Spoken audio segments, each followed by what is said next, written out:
Hello everyone. So welcome towards the third module concerned with hyperbola, where we are again going to find hyperbola when different situations have been given. सबसे पहले आपको जो यहाँ पे दिया गया, let me check. Find equation of a hyperbola passing through point 21 and आपको यहाँ पे दिया है the distance between the directrixes. आपको यहाँ पे दिया गया है ये जो डायरेक्ट्रिक्स है इनके बीच में जो डिफरेंस है it is given equal to 4/3 time √3.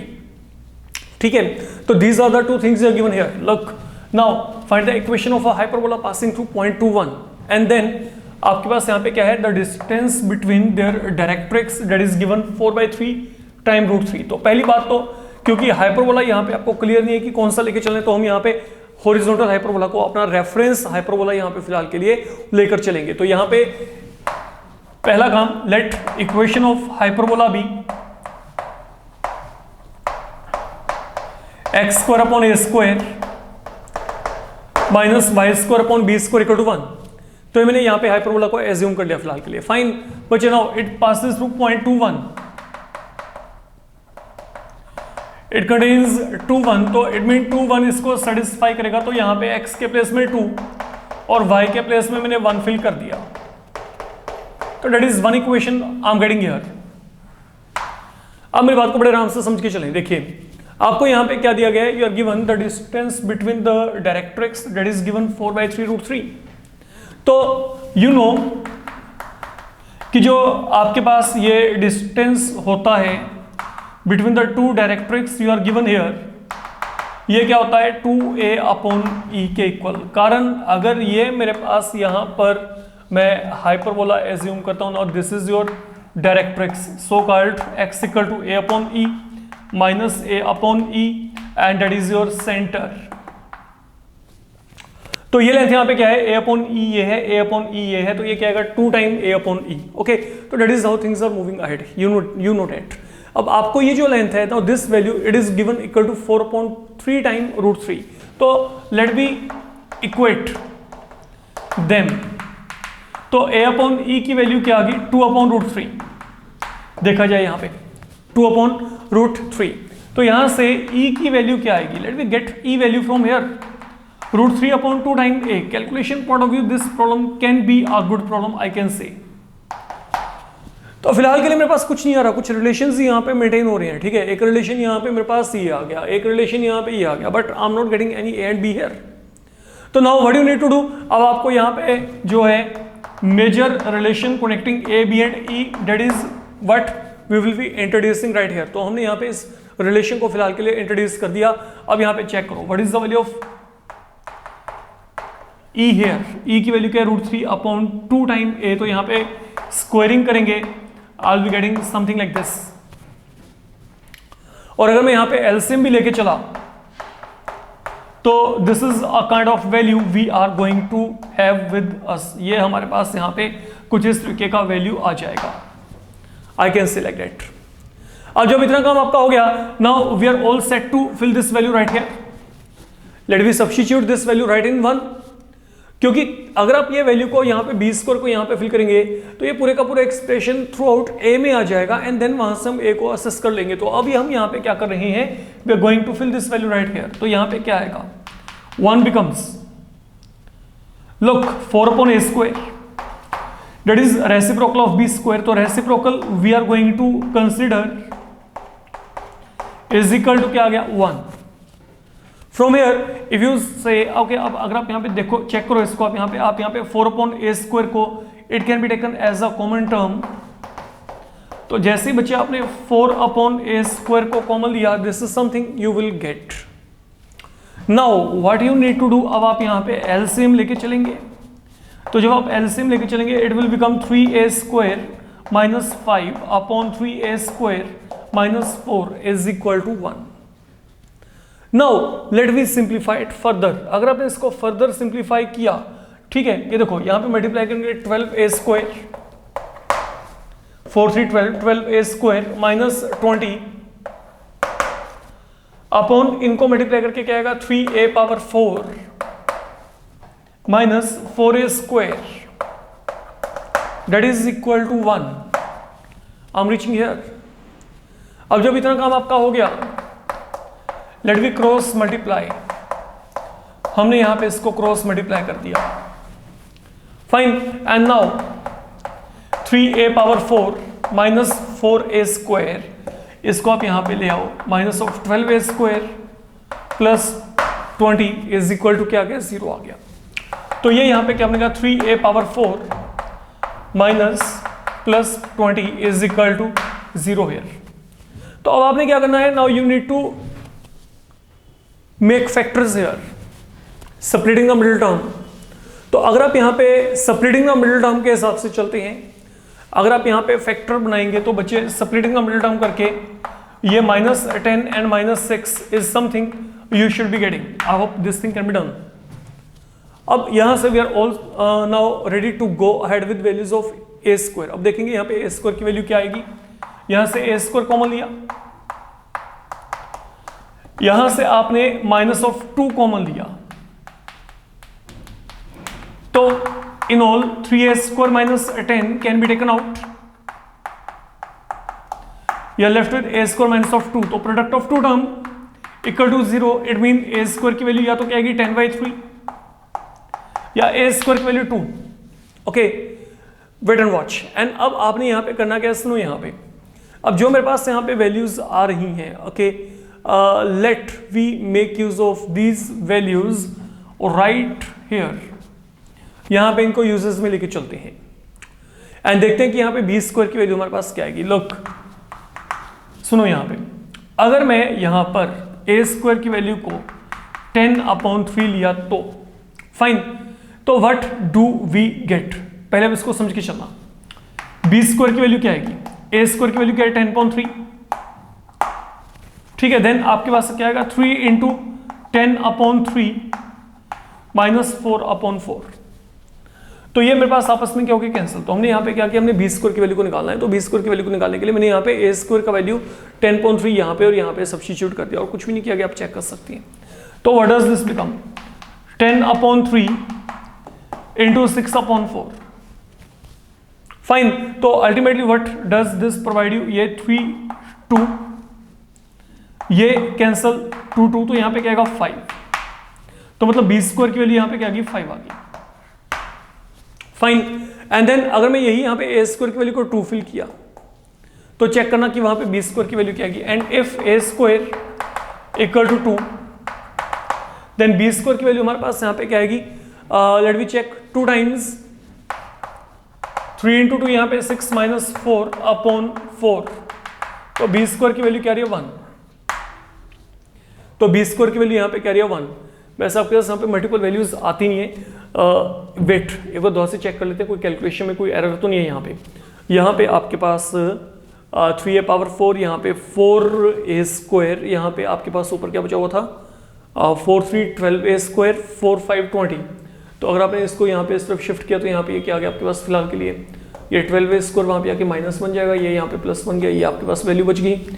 अब जो प्रोडक्ट है वो आपको यहाँ पे 6 0 चाहिए, सम यहाँ पे चाहिए -1/6, तो यहाँ पे ये दोनों टर्म्स आपके हो गए। a स्क्वायर कॉमन निकाला, ये आ गया, -2 कॉमन निकाल के चल रहे हैं, तो we are getting this expression. तो on the whole a square की वैल्यू हमारे पास यहाँ पे 10/3 एंड देन b या फिर क्या रही है 2 आ रही है। ओके, तो यहाँ पे अब आपके पास हाइपरबोला क्या क्या आएंगे चेक करते हैं। देखो व्हाट इज हाइपरबोला नाउ, अगर मैं यहाँ पे बात करता हूँ x square upon 10/3 minus y square upon 5 is equal to 1, और what I can say 3x square upon 10 y square upon 5 equal to 1, और 3x square minus of 2y square is equal to 10, that is one thing. And what is the other one, अब other one आपके पास यहाँ पे क्या आएगा, now a square to b की value क्या है 1, तो let me fill that value there, तो यहाँ पे क्या आएगा, therefore what does hyperbola become x square upon 2 minus y square आपके पास यहाँ पे अपॉन 1 इज इक्वल टू ये क्या आ गया 1, और what I can say x square minus 2y square equal to यहाँ पे क्या आ रहा है बच्चे 2 आ रहा है। तो this is something we are getting here. Okay, तो आपके पास यहाँ पे ये दो तरीके के एक्सप्रेशन आ रहे हैं। हाँ, अब इसमें आपके पास यहाँ पे आप एक काम डेफिनेटली चेक कर सकते हैं, ठीक है, कि ये जो दोनों पैराबोला है, क्या ये दोनों पैराबोला आपके पास वहां पे 2 1 पॉइंट के थ्रू पास कर रहे हैं? Yes, they are both are passing. अब दोनों के डायरेक्ट्रिक्स की बात कर लेते हैं, इसकी इसेंट्रिसिटी क्या आएगी, डेट इज वन थिंग। पहले इसको एक बार चेक कर लेते हैं, ठीक है। क्रॉस चेकिंग कर रहे हैं हम यहाँ पे कि ये क्या आपके पास यहाँ पे एक वैलिड हाइपरबोला है कि नहीं। यहाँ पे ए स्क्वायर की वैल्यू क्या है 2, बी स्क्वायर की वैल्यू क्या है 1, तो बी स्क्वायर क्या होता है ई स्क्वायर इंटू ए स्क्वायर माइनस 1, ए square into E square minus 1। और अब यहाँ पे चेक करोगे तो 1 इज इक्वल टू यहाँ पे क्या आएगा, देखो यहाँ पे बी स्क्वायर की वैल्यू क्या है 1, फाइन। ए स्क्वायर की वैल्यू क्या है 2, यहाँ पे क्या गया ई स्क्वायर माइनस 1, तो ये वैल्यू क्या आएगी आपके पास 3/2। तो मतलब जो ई की वैल्यू है, ई की वैल्यू मेरे पास यहाँ पे फिलहाल के लिए क्या आ रही है, √3/√2। अगर मैं यहाँ पे इसको सोल्व किया तो मेरे पास ये वैल्यू आ रही है। आप चेक करके देखो, अगर मैं यहाँ पर ए स्क्वायर की वैल्यू को 2 लेके चला, समझ के चला, यहाँ पे जब मैंने ए स्क्वायर की वैल्यू को 2 लिया तो ए स्क्वायर की वैल्यू 2 लेके यहाँ पे 2 ओके इंटू 2 4.4 यहाँ पे क्या गया 1, तो मतलब मेरे पास बी स्क्वायर की वैल्यू 1 आ गई, ठीक है, कोई दिक्कत नहीं है। हमने उसको एक्सेप्ट करके ए स्क्वायर को 2 बी स्क्वायर को 1 एक्सेप्ट करके ये हाइपरबोला जनरेट कर लिया, ये भी क्लियर है, ठीक है। अब जो अगला टास्क है, मैं यहाँ पे ये कहा कि चेक कर लेते हैं कि क्या इसके लिए जो डायरेक्ट्रिक्स है वो डायरेक्ट्रिक्स का वैल्यू वैसा कुछ आ रहा है कि नहीं। एक और क्रॉस वेरिफिकेशन डेफिनेटली करके चलते हैं। अब अगर मैं यहाँ पे ए स्क्वायर की वैल्यू को 2 और बी स्क्वायर की वैल्यू को 1 लेके चला तो यहाँ पे क्या आएगा, ये देखो फॉर्मूला ये होता है, बी स्क्वायर की वैल्यू यहाँ पे क्या है 1, ए स्क्वायर की वैल्यू 2, तो यहाँ पे इसको पूरे को सोल्व करेंगे तो आपके पास ई की वैल्यू ये आएगी। अच्छा नाउ टेल मी, यहाँ पे ए की वैल्यू फर्दर आपके पास आपको यहाँ पे क्या दी गई है, ए की वैल्यू यहाँ पे आपके पास √2। अगर आप देखोगे this is the value of A here, fine, क्योंकि ए स्क्वायर यहाँ पे क्या था 2 था, तो यहाँ पे ए क्या है √2। अब डायरेक्ट्रिक्स का इक्वेशन क्या होता है, A/E, तो ए की वैल्यू क्या है √2, ई की वैल्यू क्या है आपके पास √3/√2, तो यहां पे क्या आएगा 2/√3। अब चेक कर सकते हैं, तो जब मैं यहां पे दोनों डायरेक्ट्रिक्स के बीच में डिस्टेंस चेक किया तो वो क्या आएगा 4/√3 and I am getting same thing back. तो मेरे पास यहां पे इस सिचुएशन को क्लैरिफाई करने के लिए 2 पैराबोला है, याद रखिएगा, एक तो ये, एक ये, और दोनों का पॉसिबिलिटी हम लोग यहाँ पे फिलहाल के लिए डिनाई नहीं कर सकते। तो 2 सच पैराबोलाज, सॉरी मैं पैराबोला क्यों बोल रहा हूँ, hyperbola, 2 such hyperbolas there will be, okay. तो आपके पास यहाँ पे 2 ऐसे हाइपरबोला रहेंगे, जहाँ यहाँ पे वर्ड पैराबोला किया था उसको ओवर रूल कर देना, तो वहाँ पे आपके पास हाइपरबोला की बात करके चल रहे हैं हम फिलहाल के लिए। तो मेरे पास यहाँ पे 2 हाइपरबोला हो गए, एक तो ये हाइपरबोला, एक ये मेरे पास यहाँ पे ये वाला हाइपरबोला है, फाइन। तो ये काम आपने यहाँ पे करके चलना है, दिस इज इंपॉर्टेंट वन, क्योंकि इस तरीके का जो प्रॉब्लम है वो कैलकुलेशन पॉइंट ऑफ व्यू भी आप चेक कर सकते हो, it is good one, okay. तो इसको अपना ढंग से करके चलिएगा। अब चलते हैं आगे, जो अगला सिचुएशन है, ये सिचुएशन आप कहीं ना कहीं पे पहले एक बार एलिप्स में टैकल कर चुके हैं, तो let we go through this part. हमारे पास यहाँ पे क्या है, चेक करते हैं, सुनेंगे बड़े आराम से। आपको एक हाइपरबोला को निकालना है, you have to evaluate equation of a hyperbola and now that hyperbola is passing through 2 point. तो situation is not new, okay, it is quite similar to what we have done in few of previous modules. तो what I can say, आपको यहां पे दिया गया है find a hyperbola passing through point, find a hyperbola passing through 2 point, एक तो कौन सा है 2, 1 एंड 4, 3। तो that is the hyperbola we need to find. तो अब हम यहाँ पे हाइपरबोला के बारे में कोई आइडिया तो हो नहीं रहा, तो हम यहाँ पे रेफरेंस हाइपरबोला कौन सा लेके चलेंगे, हॉरिजॉन्टल हाइपरबोला। तो लेट जो आपके पास हाइपरबोला है वो हमारे पास यहाँ पे क्या है, x² minus y² equal to 1, that is one thing I have assumed so far. अब यहाँ पे सुनो, ये क्या करता है, इट कंटेन्स 2, 1, तो अगर ये 2, 1 को कंटेन करेगा तो 2, 1 इसको सेटिस्फाई करेगा, तो this is something I will be getting here. इसको a मान लेते हैं, इसको 1 मान लेते हैं, ये आ गया। एंड मोर ओवर 4, 3 भी ये कंटेन कर रहा है, तो इट कंटेन्स 4, 3। तो अगर ये 4, 3 को कंटेन करता है तो ये हमने यहां पे फिल कर दिया, 4, 3 पॉइंट यहां पे सब्स्टिट्यूट कर दिया। अब इसको सिंप्लीफाई करना है हमने। इन इक्वेशंस को सिंप्लीफाई करने के लिए आप यहां पे क्या करेंगे, एक कोएफिशिएंट को इक्वेट कर देते हैं। यहां पे देखो, यहां पे 4 है और यहां पे 16 है, तो अब आप यहां पे क्या करो, यू मेक इट 1/6। तो for that I am going to multiply this by 4, मैंने यहाँ पे 4 से मल्टीप्लाई कर दिया। तो जैसे हमने 4 से मल्टीप्लाई किया, अब कोएफिशिएंट यहाँ पे इक्वेट हो गए, equal to 4। Now there is no change here, तो लेट मी सब्ट्रैक्ट, तो ये दोनों कैंसल। तो यहाँ पे 5 upon b square equal to 3, तो b square value will turn out to be equal to 5/3, and now let this value be filled in 1 so that I can get correspondingly the value of a from here। तो यहाँ पे क्या 1 upon b square है, तो reciprocal need to be taken, तो यहाँ पे क्या आएगा 3 अपॉन 5 इज इक्वल टू 1, तो 4 upon a square equal to यहाँ पे क्या आएगा 8/5। तो फ्रॉम हेयर बच्चे ए स्क्वायर का वैल्यू 5/2 आ रहा है, आप चेक कर सकते हो। तो ultimately now this value that we filled back here, तो यहाँ पे क्या आएगा पैराबोला क्या आएगा x square upon 5/2 y square upon 5/3 is equal to 1, that is what I can say 2x square minus 3y square equal to 5। अगर आप थोड़ा सा इसको आगे और रीअरेंज वगैरह करके लिखेंगे तो कुछ इस तरीके का वैल्यू आपको डेफिनेटली मिल जाना है। फाइन, तो ये काम करना है। देन आगे बच्चे आपको कहा गया है फाइंड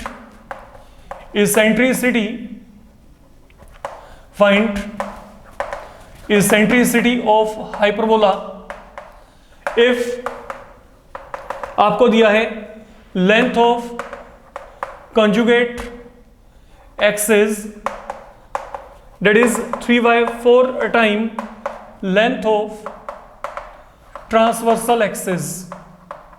तो this is something we have been given here। तो length of conjugate axis is equal to 3/4 time length of transversal axis। simple concept, you are dealing with a hyperbola and then I want to get eccentricity। तो conjugate axis की length आपको पता है, that is क्या होती है 2 time b, okay whatever the hyperbola भी there, and transversal axis के लिए लेंथ क्या होती है 2 टाइम a। तो यहाँ पे आपके पास क्या होगा, ये 2 और 2 आपस में क्या होगी कैंसिल, तो b की वैल्यू क्या आ गई 3/4 time a। This is something I am getting here. And now what I require, मेरे को तो यहाँ पे e की वैल्यू चाहिए, तो यहाँ पे b स्क्वायर इक्वल टू क्या आएगा a square into e square minus 1। Let me make use of the values right here, we are getting the relation between b and a, दैट इज क्लियर। ओके, अब आपके सामने यहाँ पे पड़ा है, तो यहाँ पे b की वैल्यू को फिल कर दो, तो b की वैल्यू को 3/4 है यहाँ पे फिल किया, तो इसका स्क्वायर आ जाएगा। This is something you are going to get, a square finish हो गया, you are now done. Okay, तो way is clear for e value, आप यहाँ पे 1 को ऐड कर दो, तो upon taking root I will be left with e value equal to 5/4। तो that is what we need to do in this case, ये हमने करके चलना है। Then one more problem in this module, आपको यहाँ पे क्या दिया है, लिसन, आपको दे रखा है the distance between foci of hyperbola, this is something you are given, तो this is given equal to 1/6 and E value दे रखी है √2। तो आपने करना क्या है, फाइंड इट्स इक्वेशन, आपने इसका इक्वेशन निकालना है। तो find equation of hyperbola, again reference hyperbola is going to be your horizontal hyperbola.